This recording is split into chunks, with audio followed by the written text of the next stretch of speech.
Voter अगर मेरा भी घटेगा तो आपका भी घटेगा।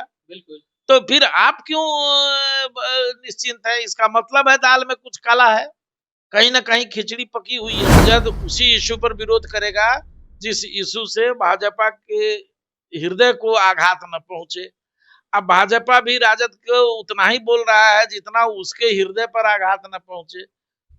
दोनों चोर चोर मौसी हो तो भाई। और आयोग को झांपने तोपने और आयोग को जायज बताने की बात केवल भारतीय जनता पार्टी कर रही है। हिंदू मुसलमान करके मुसलमान भाइयों का वोट अपने तरफ लेने वाले एक सिख अल्पसंख्यक के मेडिकल कॉलेज को दिलीप जायसवाल कब्जिया करके अपने पास रख लिए हुआ है, मालिकाना हक ले लिए हुआ है। आज तक एगो बाइट दिखलाते दीजिए जो तेजस्वी यादव उसके खिलाफ बोला हो। नमस्कार, डेमोक्रेटिक लाइफ में आपका स्वागत है। मैं वेद सिंह। देखिए, वर्ष 2025 का विधानसभा चुनाव की तैयारियों में तमाम पार्टियां लगी हुई हैं, लेकिन उस बीच अगर चुनाव आयोग की बात करें तो जब से एसआईआर मामले को लेकर के यानी पुनः पुनः गहन निरीक्षण के जो नियम लाए गए हैं उसको लेकर के लगातार विपक्ष जो है हमलावर है। कभी सड़कों पर तो कभी सदन में तरह तरह के जो बयाने हैं वो भी हमारे सामने देखने को मिल रही है। विपक्ष तो यहाँ तक सवाल खड़ा कर रही है चुनाव आयोग के ऊपर कि वोट चोरी करने का काम किया जा रहा है सत्ता पक्ष के द्वारा। असल में अगर देखा जाए तो जन सुराज भी बिहार में तीसरे विकल्प के तौर पर मानी जाती है, लेकिन एसआईआर मामले को लेकर के जन सुराज आखिरकार इतना खामोश क्यों है? इन्हीं सब तमाम मुद्दों पर बातचीत करने के लिए अभी हमारे साथ मौजूद है जन सुराज के प्रदेश प्रवक्ता संजय ठाकुर जी। कि एसआईआर मामले को लेकर के एक तरफ विपक्ष जो है इसका विरोध कर रही है, चुनाव आयोग के ऊपर भी सवाल खड़ा कर रही है, लेकिन विपक्ष में तो आप भी हैं। जनसुराज को तीसरे विकल्प के तौर पर जनता मान रही है, लेकिन जनसुराज शांत क्यों है ये हम जानने आए हैं। शांत नहीं है जनसुराज। जनसुराज इब्तदाई दौर से जिस दिन से ये एसआईआर लागू हुआ बिहार में उसकी आलोचना करता रहा है जनसुराज। इसके हम कभी उसके हिमायत करने की बात नहीं करते, हम उसकी मुखालफत करते हैं। चूंकि निर्वाचन आयोग भारतीय जनता पार्टी के एजेंट के रूप में काम कर रहा है। निर्वाचन आयोग एक स्वायत्त संस्था है संविधान के अनुसार, वो मोस्ट पावरफुल बॉडी है। हम आयोग की अवधारणा के आलोचक नहीं है, लेकिन आयोग के चंद मुट्ठी भर अधिकारी भारतीय जनता पार्टी के एजेंट बने हुए हैं। ये कई बार प्रमाणित हुआ है और पिछले 7, 8, 10 वर्षों से आयोग की भूमिका संदिग्ध सी हो गई है भारत की डेमोक्रेसी में, जो जनतंत्र के लिए बहुत ही घातक है।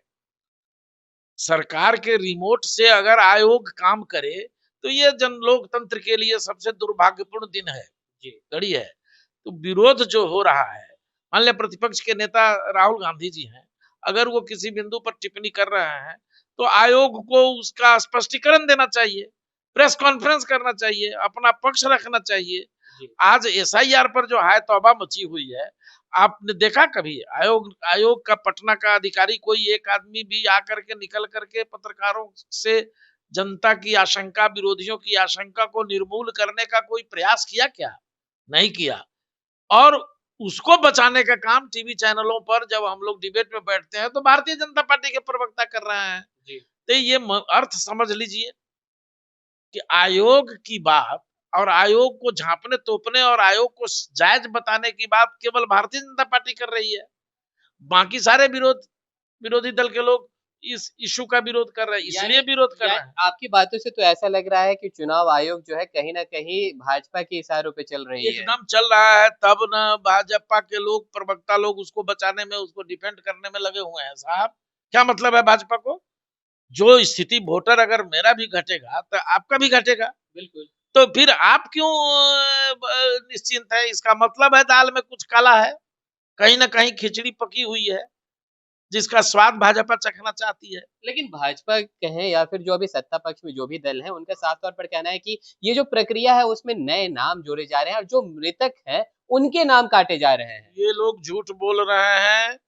ये जदयू वाले हों चाहे भाजपा वाले हों, तो सब एक ही सिक्के के दो पहलू हैं। ये लोग झूठ बोल रहे हैं। आपको मालूम है 36 लाख प्रवासियों को जो पलायन करके यहाँ रोजगार के अभाव में भुखमरी से निकलने के लिए पलायन करके दिल्ली, गुजरात, बंबई, कलकत्ता चला गया, और वहां रोजी रोटी की तलाश में जुटा हुआ है या रोजी रोटी कर रहा है, उस आदमी का नाम आप यहाँ से काट दिए हैं। 36 लाख ऐसे हमारे बिहारी हैं। अब वो सपर रहे हैं जब हम वोट देने आवेंगे, वोट उनको वोटर लिस्ट में नामे नहीं रहेगा, आके बूथ पर हल्ले हंगामा होगा। तो ये चुनाव आयोग क्या कर रहा है? ये 36 लाख किसका वोटर है? लेकिन कहीं ना कहीं सत्ता पक्ष जो है ये बात भी कह रही है कि विपक्ष को इस बात का डर सता रहा है कि जो भी रोहिंग्या है या फिर बांग्लादेशी हैं उनका नाम कट ना जाए, जिस बात को लेकर के विपक्ष को डर सता रही है। देखिए, भारतीय जनता पार्टी को मुंह में नहीं पेटों में दांत अब हो गया है। अच्छा, ये इतना झूठ दुष्प्रचार करने वाली पार्टी आपको हिंदुस्तान में दूसरी पार्टी कभी नहीं मिलेगी जितना ये सब अफवाह उड़ाता है। ये सब चुनाव को बिना हिंदू मुसलमान किए ये सब मानेगा नहीं, समझे ना? तो इसी पर ना जन सुराज का करारा प्रहार है जो ये न चलेगा। अच्छा, ये अब चलने वाला नहीं है। रोहिंग्या हो नाम हटाइए, नेपाली हो नाम हटाइए, बांग्लादेशी हो नाम हटाइए। इस पर न प्रतिपक्ष की आपत्ति है, न जन सुराज पार्टी की आपत्ति है। आप लेकिन जायज आदमी को जो मुसलमान ही परिवार से आता हो और उसके माता पिता का नाम हो वोटर लिस्ट में और उसके बेटा का नाम आप किसी बहाने काट रहे हैं, तो इसकी तो मुखालफत होगी। हिंदू का ही अगर किसी का नाम आप काट रहे हैं, ये 36 लाख में खाली मुसलमान थोड़े है, हिंदू समाज के भी लोग हैं, 90% उसमें हिंदू समाज के लोग हैं। अच्छा, तो फिर उसका भी नाम जो कट रहा है, इससे भाजपा क्यों जश्न मना रही है? अच्छा संजय जी, देखिए अभी ये तो हो गई एसआईआर की बात है, लेकिन अभी जो बीच में देखा जा रहा है, एक तरफ नेता प्रतिपक्ष तेजस्वी यादव के 2 इपिक नंबर को लेकर के खूब सारी चर्चाएं हुई। उसके बाद फिर अगर सत्ता पक्ष में देखा जाए तो विजय सिन्हा की भी हुई। उसके बाद कई लोगों के ऐसे नाम आ रहे हैं जिनका 2-2 इपिक नंबर है। ये जालसाजों का जमावड़ा है। भारतीय जनता पार्टी हो, इससे पुरान जालसाज है राजद। तो राजदे का ना पटीदार है भाई भाजपा। राजद और भाजपा का की गलबहियां है कई विषयों पर। इस भितरिया ये सब सेटिंग किए हुआ है।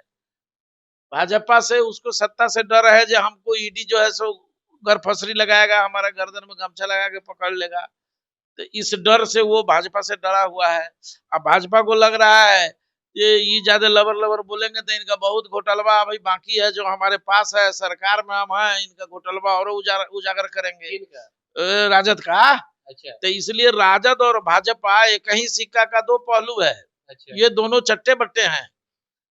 राजद उसी इशू पर विरोध करेगा जिस इशू से भाजपा के हृदय को आघात न पहुंचे। अब भाजपा भी राजद को उतना ही बोल रहा है जितना उसके हृदय पर आघात न पहुंचे। दोनों चोर चोर मौसी हो तो भाई है। तो आप देख रहे हैं तेजस्वी यादव एको दिन दिलीप जायसवाल प्रदेश अध्यक्ष के खिलाफ बोले हैं। अल्पसंख्यक बराबर चिल्लाने वाले तेजस्वी यादव, हिंदू मुसलमान करके मुसलमान भाइयों का वोट अपने तरफ लेने वाले, एक सिख अल्पसंख्यक के मेडिकल कॉलेज को दिलीप जायसवाल कब्जिया करके अपने पास रख लिए हुआ है, मालिकाना हक ले लिए हुआ है। आज तक एगो बाइट दिखलाते दीजिए जो तेजस्वी यादव उसके खिलाफ बोला हो। राबड़ी देवी तो बोली है। राबड़ी देवी नहीं खिलाफ बोली है। राबड़ी देवी तो बोली है जो हमारा मुंह बोला भाई है। उनके बारे में तो बोली, ये मैं कह रहा उनके बारे में मुंह बोला भाई बोली है। तो तेजस्वी के मामा हुए, तो मामा भगना अपना दोनों मिल के मलगजरी चाप रहा है, क्या खिलाफ बोलेगा? सम्राट चौधरी के खिलाफ बोलने के कभी हिम्मत है तेजस्वी यादव को? इसलिए ये अपने क्षेत्र में जाकर के लोगों को बेहुदा बना रहा है, खासकर मुसलमान भाइयों को, जो हम आपके हित चिंतक हैं, जबकि उनके हितों में आज तक कोई काम इसने नहीं किया। आज भाजपा को जब प्रशांत किशोर जी उसको उखाड़ रहे हैं जो भाई ये गलतियां, ये सब भ्रष्टाचारियों का जमावड़ा है, तो उसके खिलाफ तेजस्वी नहीं बोलता है। आपको मालूम नहीं है, मैं लेटेस्ट इंफॉर्मेशन दे दूं, टीवी चैनलों पर बाइट की बात आ रही है।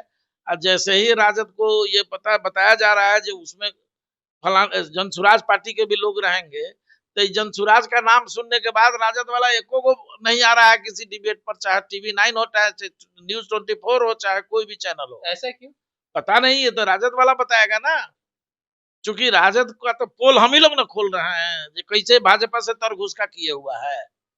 ईडी का डर राजद के शीर्ष नेता को सता रहा है, आईईडी भाजपा के कंट्रोल में है, इसलिए दोनों मिलजुल के गरज निकाल रहा है। जो हमरा तो मजबूरी में मियाँ जी हमरा वोट देवे करिए ना, मजबूरी में हीनू भाई हमरा के देवे करिए ना, एकरा तेजस्वी के ना आवे के खिलाफ। तो ई जो गणित इन लोगों का था, ये गणित हम लोग भंडूल कर दिए हैं। हाँ, भंडूल कर दिए हैं। अब हम लोगों के पास भाजपा का 80% वोटर खिसक के चला आया, और राजद का 70% से एवं वोटर हम लोगों के पास खिसक के चला आया। इसलिए ये दोनों का सुपड़ा साफ होगा, स्कूल का बस्ता ही विकास का रास्ता तय करेगा। चलिए चलते चलते एक आखिरी सवाल रहेगा, बातों को ज्यादा लंबा नहीं खींचेंगे। ये जो एसआईआर जो प्रक्रिया हो रही है चुनाव आयोग की तरफ से, इसको लेकर के जनसुराज क्या समझती है? ये प्रक्रिया जो है वो सही है या नहीं है? आपको तो मैंने पहले बताया। देखिए, प्रक्रिया पर आपत्ति नहीं है, प्रक्रिया के कारक तत्वों पर आपत्ति है। मतलब निर्वाचन आयोग की मंशा प्रदूषित नहीं हो, बिहारी जो जेन्युइन है वो मतदाता सूची में शामिल रहे, जो विदेशी है आप उसको हटा रहे हैं, जो मर गया है उसको हटा रहे हैं, हमको कोई आपत्ति नहीं है। लेकिन मरने वाले पर भी इनको फिर से जांच करने की जरूरत है, क्योंकि सुप्रीम कोर्ट में 12 गो जीवित व्यक्ति की सूची दी गई है, जिसमें कई जीवित महिला भी कोर्ट में खड़ा होकर के बोली है जो वो जीवित है, और वोटर लिस्ट से उसका नाम हटा दिया गया है। इसी तरह से मेरे पास कुछ रिपोर्ट आई है मुंगेर जिला की, जिसमें एक ही परिवार के 20 से अधिक मुस्लिम मतदाताओं का नाम काट दिया गया है, जबकि वो मतदाता है, ओरिजिनल है, और उसका वंशानुगत है, यहाँ का निवासी। कारणवश काटा गया। अब ये कारण नहीं, कहीं यूट्यूब पर हम देख रहे थे, सर्टिफिकेट नहीं है, किसी कोई मैट्रिक पास नहीं है, इसलिए दस्तावेज उनके पास पूरे नहीं है। पूरे दस्तावेज मतलब मैट्रिक पास वाला दस्तावेज नहीं है, बाकी दस्तावेज तो हर आदमी के पास है साहब, आधार कार्ड, राशन कार्ड, ये तो सबके पास है। तो इस तरह से प्रदूषित मानसिकता से निर्वाचन आयोग के मुलाजिम भेदभाव की न करे, भेदभाव करके वोटर लिस्ट से किसी जेन्युइन आदमी का नाम नहीं हटावे, चाहे वो जिस जाति धर्म का हो। अगर वह बिहारी है, बिहार का मतदाता है, और हम मांग करेंगे जो निर्वाचन आयोग से, जिन 36 लाख बिहार से बाहर रह रहे हैं लड़कों का नाम उन्होंने काटा है, उसका नाम रिकॉल करें, पुनः वोटर लिस्ट में शामिल करें, नहीं तो जनसुराज के साथ और बिहारियों के साथ ये मजाक होगा। चलिए भाई, ये इनका कहना है कि जो 36 लाख जो जो वोटर्स की जो बात कह रहे हैं भाई, उनका फिर से उस पर पुनर्विचार करने की जरूरत है, नहीं तो बिहार वासियों के साथ ये मजाक होगा। इन्होंने साफ तौर पर कहा कि किस तरह से भाजपा और राजद में गठजोड़ है, इन्होंने साफ तौर पर लगातार खुलासा भी करते आया है जनसुराज। तो चलिए, और भी ऐसे तमाम खबरों का सिलसिला इसी प्रकार बना रहेगा डेमोक्रेटिक लाइव पे। अपनी राय प्रतिक्रिया हमारे कमेंट बॉक्स में जरूर साझा करें। धन्यवाद।